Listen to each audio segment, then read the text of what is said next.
Alright, welcome back.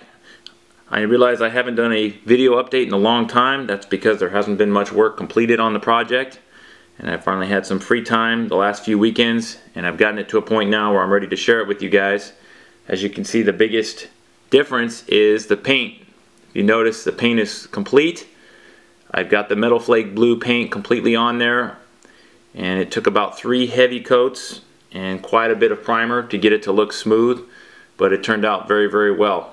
I went ahead and painted the interior, even though I was originally planning on doing carpet on the inside, but I figured this way I would at least have the option of whether I wanted to go with the carpet or whether I wanted to stick with the blue paint on the inside, which I still haven't decided. The next thing you'll notice is that I have the front bumper on there. I spent a lot of time online searching for the correct bumper that would fit this application, and I could not find one.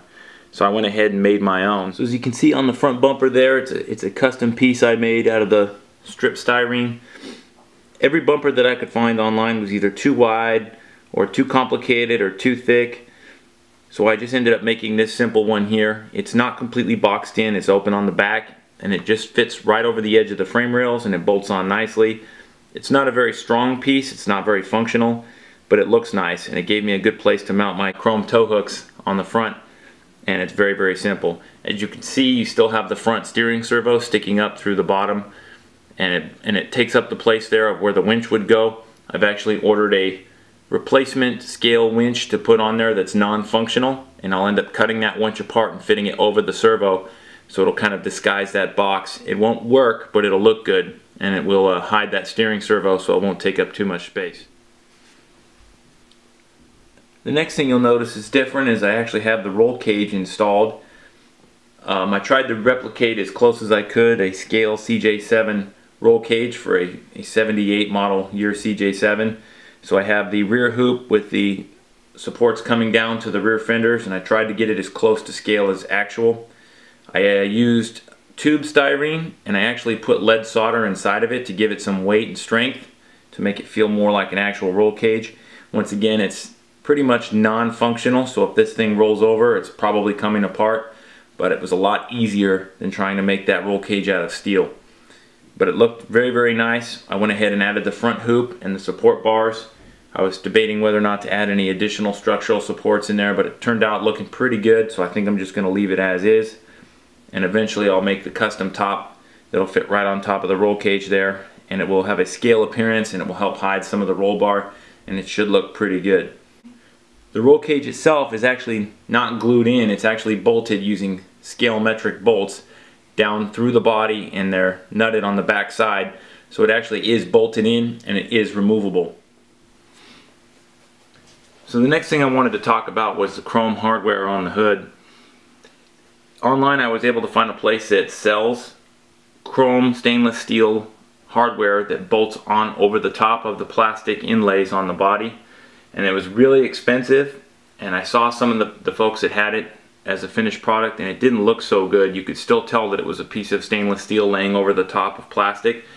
So I wanted to go for a more accurate look and get the actual chrome paint on there. I tried 3 or 4 different ways to do this. One of the ways was using silver leaf over the top, and it didn't really turn out that well. It was kind of messy and gummy looking, and it didn't have that good finish. And I tried a couple different versions of chrome paint that didn't work very well. So I ended up doing it 3 or 4 times over, and what I finally found that worked very good was Spastix chrome paint and the Spastix black backer that goes behind it. It actually gave the best appearance out of everything, and I was very surprised because normally chrome paint doesn't look that good.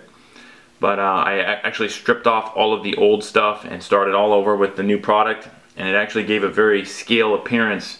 And I masked that off and just shot the paint right on top, and as you can see, it actually looks like it's stainless steel laid over the top of the body, but it is actually just paint on plastic. The other thing I wanted to talk about real quick was the side marker lights that you can see there. This Jeep originally had molded in plastic side marker lights that were designed to be painted, but I wanted something that was more realistic looking. I also have the scale lighting kit rigged up on here, and I needed a way to display that, so I ended up cutting off the scale molded in plastic marker lights, and I ended up replacing it with what you see here, which is actually a piece of a plastic orange reflector that I cut down to size and glued on over the hole, and I pushed the LED for the side marker lamp through the back, and it actually gives a very scale looking side marker lamp that's a turn signal as well. So I actually don't have the battery hooked up right now. In my next video I'll do a full review of the lighting system on here, but when it actually works and you have the turn signal activated, this thing lights up like it's real, and it actually looks very, very good. As you can see, the Fender Flares were originally painted blue as I painted the whole body, and I came back over it with the flat black. I still have a little bit of work to do, a little touch-up action to do on the Fender Flares to make them look real, but I think overall it has a pretty real appearance. Another thing you may have noticed if you have a sharp eye is I went ahead and swapped out the shocks. The shocks that I had before were 100mm shocks, and they were just too big and they were too tall. I tried about 100 different configurations to try and get the body to sit correctly over the chassis, and the shocks were just too tall. I tried every mounting configuration possible, but the shocks just wouldn't fit. So I had to give up on that, and I went ahead and swapped them out for these, which are 80mm scale shocks. They do not have a dampener, they just have an internal spring, so it won't give the realistic effects when it's crawling over rocks, but it's a much more scale appearing shock, and I still have to decide if I'm going to paint them white and put the shock boots on or just leave them silver like they are now. But overall, the shock setup has allowed the body to fit over the chassis much cleaner, and it sits at an appropriate ride height, and I think it gives an overall more scale appearance.